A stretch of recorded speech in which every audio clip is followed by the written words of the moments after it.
Well, and I'm going to say this, and he would not want me to say this, but this one's for Pat!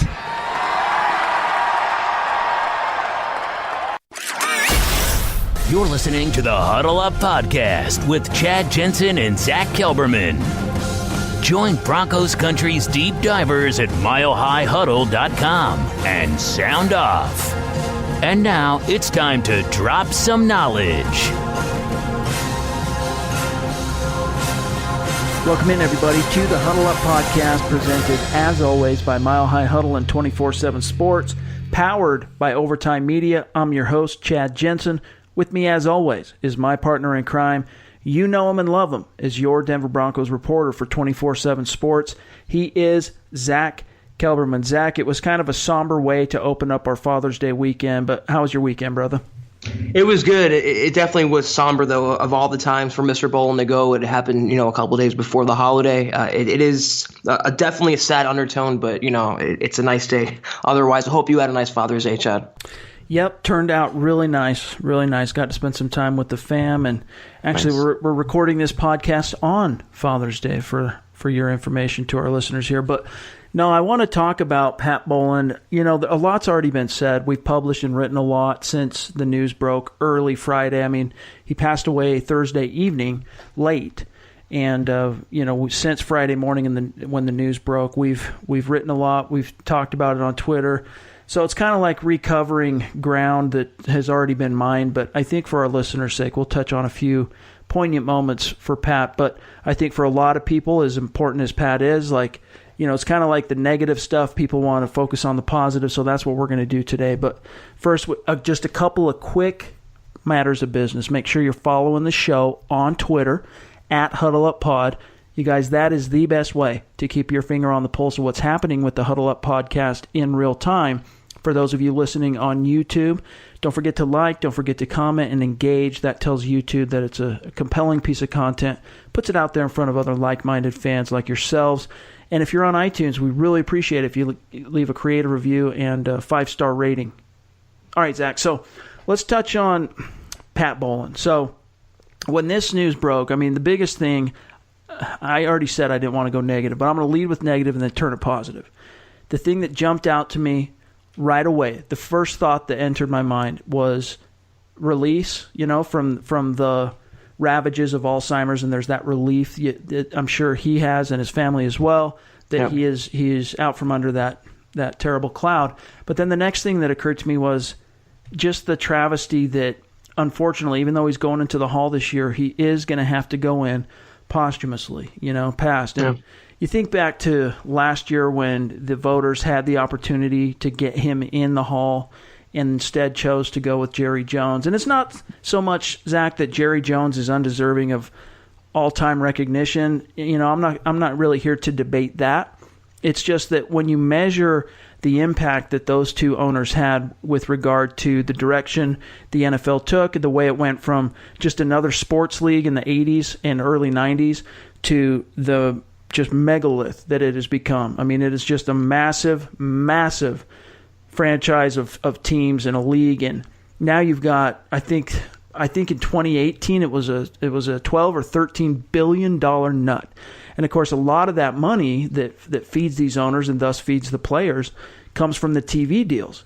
And that was a vision, of course, that was the impetus of Pat Bowlen. So there's so many ways, and we're going to go through and talk about.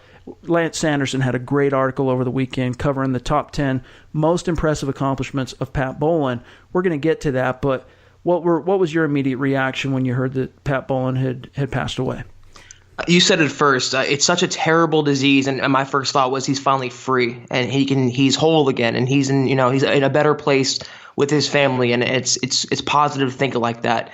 Second of all, in terms of Jerry Jones and Bowlen not seeing his Hall of Fame induction, I like to think, though, it's nice enough that he was told about it, that he was alive and he knows he's going in, or he knew he was going in. But there's no debate. I mean, they waited too long. He should have been in years ago. He is more deserving than Jerry Jones, and it is a travesty. I don't think anyone is pulling any punches on that. When that vote came in last year, there was a lot of negative pushback from that, and rightly so. It's really sad that it only happened, a couple months before he says he's going to go in. He's not going to see it. It's not something that's fair, but as in life, nothing really is. The positive I can spin from that is that he knew about it, and Joe Ellis even said it a couple weeks ago that he was in good spirits with that, and he knew what was going on. So I like to leave it on that note than focus on the fact that he should have been in sooner. The apocryphal story is that Steve Atwater was the one to convey the news to Pat Bowlen in person that he was going into the Hall of Fame, and that Pat Bowlen, of course, being ravaged by Alzheimer's, when he heard the news and was told by Steve Atwater, smiled. So at some level, he knew, right? Unfortunately, that disease it's so hard to get a beat on how much sticks, what they remember and all that. But I think deep down, I don't want to get too spiritual about it, but in his soul level, he knows now. He knows what's up. And so he's going to see it. Exactly. And this summer is going to be all about Pat Bowlen. The Hall of Fame game is going to take on even more meaning for the Denver Broncos. Even though it's an exhibition game, it's going to take on so much more meaning. And we're just, we're still kind of rolling with the punches in terms of getting over it for the fans of the team that have been following the Denver Broncos since even some of us before Pat Bowlen took over ownership of the team. And so it's hard to come to terms with. It's hard to come to grips with. And one thing I want to talk about is the standard he set. Again, we're going to get through these 10 accomplishments here in just a second. But, some fans, they love, some fans, they rue the Super Bowl or bust mentality that John Elway has. And that it's a mentality that informs, seemingly, everything he does, every move he makes as a front office czar. And people credit that, and understandably so, that Super Bowl or bust mentality to John Elway. But in reality, if you know your history of the Denver Broncos, Elway took that cue. He takes that Super Bowl or bust cue from Pat Bowlen. That was a standard and an expectation that was set by Pat Bowlen way back in the 80s. And even before, obviously Elway and the trade that brought him to Denver happened the year before Pat bought the team. In 1984 is when Bowlen bought the team. But it was from there that Bowlen began to see what he had in Elway, see what he had in the Broncos, and he began to build a team that would reflect that Super Bowl or bust standard. He brought in a respected coach in Dan Reeves, started putting the pieces around Elway to help him win. Of course, they got to those 3 Super Bowls in the 80s, unfortunately, all 3 of which the Broncos found themselves on the losing end and in a big way. But then they get into the 90s, they keep pushing along. Pat Bowlen's not satisfied with Reeves, parts ways there, even though he'd taken him to 3 Super Bowls, goes with the defensive coordinator, Wade Phillips. Didn't work out. He cut bait with that as soon as he realized it wasn't going anywhere, and brought in the guy that he had wanted all along, which was Mike Shanahan. And, of course, the rest is history. The Broncos go on to win 2 Super Bowls back-to-back, and here we are today, even with one more that, of course, the Broncos won with John Elway returning in kind, this one's for Pat, And the interesting thing about that is that Elway, if you guys can think back to that clip, and you can find it on YouTube at any moment, but Elway, right before he says this one's for Pat, he goes, I'm going to say this, and he wouldn't want me to say this, but this one's for Pat. And that's kind of tells you the type of guy Pat Bowlen was. He didn't want to make it about himself. It was about his team. It was about his coaches. It was about his players. And I just really respected that about him as an owner. Yeah, and what's so cool about that standard that he set is it's not just cliche. It's not something that's painted on the walls or put on a T-shirt. It's what's driven the Broncos and still to this day drives the Broncos. And even last year, some players talked about amid this historic futility the last couple of seasons, some players who were with the Broncos during their championship run a couple of years ago, they said the standard is not being met. We're not playing how we should play. And that standard, that quote, came from what Pat Bowlen instilled years ago. So for that owner to have that kind of impact where it spans coaches and generations and general managers, it's truly remarkable. And the impact that he had as a person, as a person in football, it goes beyond words. And that's why it's unfortunate that he won't be here to see that. And that's why it's unfortunate that he should have seen it sooner. But in terms of that standard, it's never going to go away. And in fact, like you touched on it before, they have motivation now for this season and beyond to win for Pat. And that's all they even need to put them over the top in that sense. So it's definitely encouraging. They have an owner that's that respected all these years. A quick side note before we get into these 10 accomplishments, remembering and honoring Pat Bowlen, it sounds like, according to Joe Ellis, that the Broncos, or at least let's call it the Pat Bowlen Trust as it is, that they're being a lot more out on Front Street, that Brittany is Brittany Bowlen, his one of his children with Annabelle, is being pushed forward as the successor to Pat Bowlen, and it sounds like they're not being cagey about that anymore, Zach. No, they are being out front. They are openly pushing her to succeed her father. But, it's going to come down, to quote Andrew Brandt, there will be lawyers, and it's going to be years of just litigation and back and forth. And she's still young. I believe she's 29. So she has many years in front of her, but she has experience and she has the dynamic personality I think that Ellis and the trust is looking for. So right now it's going to be run by that trust and for the foreseeable future. But down the road, I think definitely she has been installed as the favorite. All right, let's get into the 10 contributions, the biggest achievements of Pat Bowlen as owner. And remember, his time as an owner spanned 35 years. And again, this is a great piece written by Lance Sanderson. I would suggest you go read the article. But the first one here, Zach, he's got, of course, Pat Bowlen, 300 wins in 30 years. And to quote Sanderson, he says, after purchasing the Broncos in '84 alongside his brothers, John and Bill, and his sister, Mary Beth, the expectation was to win football games, and that is exactly what the Denver Broncos would do for the next 35 years. Mr. B became the first owner in NFL history to win 300 total games over his first 30 years. His 354 career victories are the fifth most in NFL history amongst principal owners. That's the kind of success that is so rare in the NFL. It's that Robert Kraft sustained success over the course of years, not just a flash in the pan. That's one man and one owner of a team having a vision for his team and instilling that standard year in and year out. And that was the fruits of that labor. Next one here is Pat Bowlen, during his 35 years as owner, presided over 21 winning seasons, 18 postseason appearances. To quote Lance here, he says, over the Bowlen era, no other team in the NFL has more winning seasons than the Denver Broncos. Of those 21 winning seasons, 18 included a postseason appearance, which is also the highest number of such instances over that time. Now, for those of you wondering why they don't exactly correlate, think back to 2016. Broncos went 9-7. That's a winning season, but it wasn't quite good enough to qualify for the playoffs. Hence, 21 winning seasons, 18 postseason appearances. But Lance goes on to say, competing for championships obviously begins by winning more games than you lose. The Broncos averaged more than 10 wins per season under the guidance of Mr. B, which that right there, I mean, that is just insane, dude. To win, to average double digits over nearly 4 decades, it's unfathomable. And not to let the air out of the balloon, but that's why it stings so much the last couple of years, going 5-11 and 6-10. You're just used to those consistent winning seasons, and to not only have miss the playoffs, but to have a losing record. I can understand the frustration of the fan base, and it stems from just being spoiled by success. And that ties in right here to the third one. He's got the same number of Super Bowl appearances as losing seasons, which it's even now at 7, but before Vance Joseph was head coach, they had 7 appearances under Pat Bowlen in the Super Bowl and 5 losing seasons. But that just tells you. And another cool thing about his Super Bowl track record or resume as an owner is he had 4 different head coaches lead his teams to the Super Bowl. Dan Reeves in the 80s, Shanahan in the 90s, John Fox with that one in Super Bowl 48, and then Gary Kubiak. This stat always blows me away every time I hear it. I mean, in today's NFL, it's almost nearly impossible unless you have a future Hall of Fame quarterback.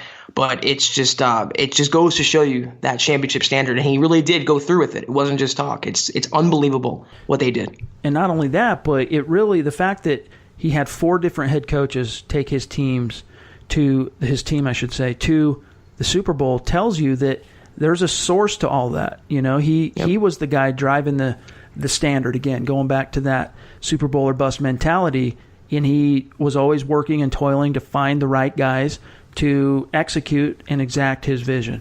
Next one here, career winning percentage for Pat Bowlen as an owner over 35 years, .596. And just to quote Lance here, he says, with an overall record of 354 to 240 and 1 tie, Mr. B is tied for the second best overall winning percentage of all NFL teams over the past 35 years.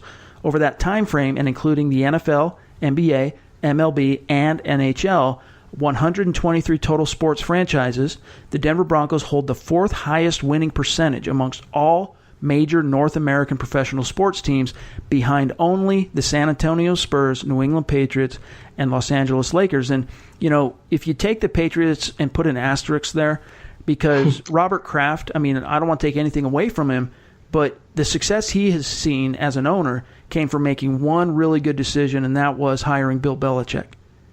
Pat Bowlen has seen that success, again, we've already talked about it, over multiple coaches taking his team to that next level. Yeah, the common denominator, Chad, you touched on it, is Pat Bowlen. All these regime changes, all these different players, it's been him at the top and him making these decisions. And that stat that you mentioned, being among the big four sports and having that winning percentage, it's amazing that that's so little well known, that stat is buried and it kind of goes and plays with that East Coast media bias. What Pat Bowlen did is legendary, and it should not be hidden or suppressed or forgotten. All right, next one here comes from... let's see, the fifth one here, home game sellouts. He's got 300. So to quote Lance here, he says, team success brings fan attention. Nothing speaks more to a team's overall success throughout their history than selling out its home stadium. With a waiting list long enough to fill another stadium in itself, Broncos fans cannot wait to see their favorite team in live action. Between Mile High Stadium and Broncos Field at Mile High Stadium, fans sold out the arena for all 300 possible regular and postseason games in Denver. To quote Pat, he said, quote, "This is their team," regarding the fan base. "It's not my team. I think if you manage your club well, the fans appreciate that. They have a stake in it too," close quote. If you build them, they will come, but if you win, they will stay. And that's the best way to put it for the Broncos. Sustained success is the best way to put butts in seats. We do have 5 other accomplishments we're going to touch on here from Lance's article, but first we got to take just a really quick break. We'll be right back. This is the Overtime Podcast Network. All right, Zach, let's get to the 6th one here on Lance's list. He's just got it titled here, $18 billion. And I'll just read what Lance has written. He says, quote, "A little known fact. Pat Bowlen was once the chairman of the NFL Broadcast Committee, as well as the NFL Management Council Executive Committee. His efforts in negotiating a new TV deal back in 1998 resulted in an $18 billion contract, which was the most lucrative single-sport television contract at the time. Now, that contract has since been surpassed, but his efforts throughout the negotiations led to NBC Sports chairman Dick Ebersol to refer to Pat Bowlen as, quote, the single major force in the creation of Sunday Night Football. And now, as we know, Zach, Sunday Night Football has overtaken Monday Night Football as the must-see game each and every week.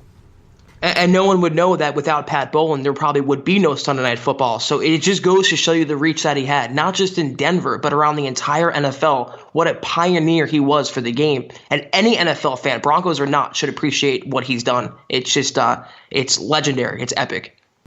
All right, next one here, he just has it titled NFL Network.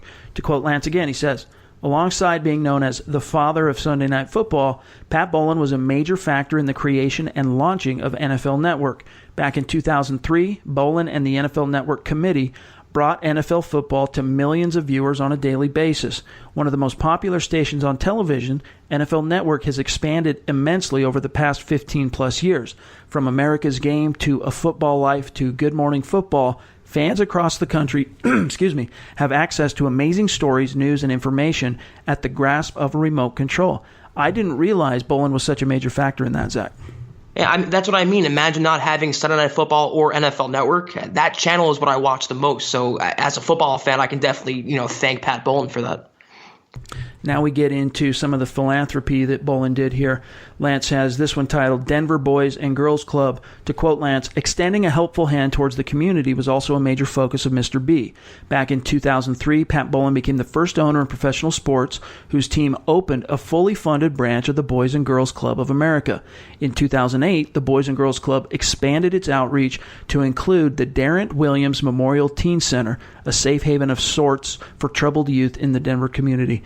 Now, another thing, just since it just reminded me of this, the Darrent Williams Memorial Teen Center, when Williams was killed at the end of the 2006 season, Pat Bowlen chartered a flight so that the entire team could travel to, I think it was Texas, if I'm not mistaken, for Darrent Williams' funeral, brought them all back.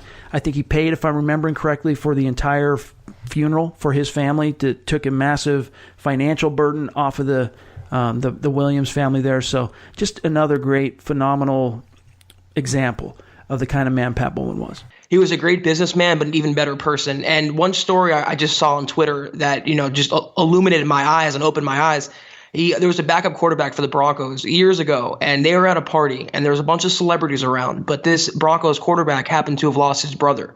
And Pat Bowlen took him aside, unprompted, away from all these celebrities in the middle of the party, didn't have to do this, and started talking about life and death and consoling him about grieving. That goes to show. That epitomizes who the man that Pat Bowlen was and what a special and kind-hearted individual. Money or no money, football team or no football team, to show that kind of kindness to another human being is definitely laudable, and I applaud that. Amen, brother. Two more here from Lance's article. He's got this one titled Team Super Bowlen. Although a somber accomplishment, Pat's diagnosis with Alzheimer's disease has led to amazing contributions towards research and prevention of symptoms of his now fatal disease. Led by Pat's wife Annabelle and the rest of the Bowlen family, Team Super Bowlen has partnered with the Denver Broncos and their fan base to raise over $500,000 for research since 2014. It's super unfortunate that Annabelle's also been afflicted with the disease, but the awareness that they're bringing is going to help so many people in the future. So even though Pat is not with us on this mortal plane anymore, his contributions and his heart and his kindness will be extended for years, and that's just Mr. B. All right, last one here. Lance has this simply titled Hall of Fame induction. He says, quote, much to the chagrin of Broncos country, Mr. B had to wait until late last year for his nomination as a candidate for the Pro Football Hall of Fame. Thankfully, the Hall of Fame committee, which also once featured Bowlen as a member, got it right and chose him as a member of the 2019 class. Unfortunately, Mr. B won't be with us to witness his induction. By the way, I think it wasn't late last year, it was early this year. However, this isn't the first Hall or Ring of Fame class he's been inducted to. Pat Bowlen was inducted into the Colorado Sports Hall of Fame in 2007 and, of course, the Denver Broncos Ring of Fame in 2015. These are only a couple of prestigious awards that he's received over his amazing lifetime, most of which are philanthropic in nature, Zach. That Hall of Fame induction ceremony is going to be special and emotional with John Elway in attendance and Broncos players and Greek presenting Pat Bowlen. It is going to be something to see. So I hope it's befitting what kind of person he was, and I hope they set him off right and enshrine him in football immortality as he should be. One last thing I just want to point to here in this article from Lance is, from the emotional component, he penned here, Lance, a very poignant kind of goodbye to Mr. B. So that's one of the reasons why I think you should go and read this article that's up in the carousel live at milehighhuddle.com. You're going to want to go check that out. Great article from Lance and a really great tribute and honor to Pat Bowlen. So, again, here's to kind of turn the page a little bit on this as a topic.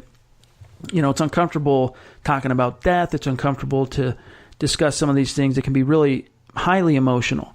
But I want to talk about here, Zach, in the closing minutes of today's episode, what the emotional component, we've touched on it earlier, but what the emotional component of the passing of such a great man and, of course, the team's owner, how it might be used as fuel for the Denver Broncos as kind of a launching pad, as an additional little injection of juice to help see them through the 2019 season, because there's so many ducks that have begun to align that speak to some optimism for this 2019 season. Even though, Zach, the Broncos have the second toughest strength of schedule on paper today, there's a streak of optimism because of the shot in the arm that the Vic Fangio regime has been thus far. Joe Flacco arriving, a great, or at least a solid free agent class, and then another phenomenal draft class. And then to have this happen, as unfortunate as it is, it might be a scenario, again, you guys hear me talk about this all the time, never underestimate the emotional component when factored into football or any major sport. And I think, Zach, there's something to be said, and it's going to be interesting to see how it unfolds, that they might be able to use this as an additional launching pad or fuel to get them through the 2019 season and put these back-to-back losing seasons in the rear view.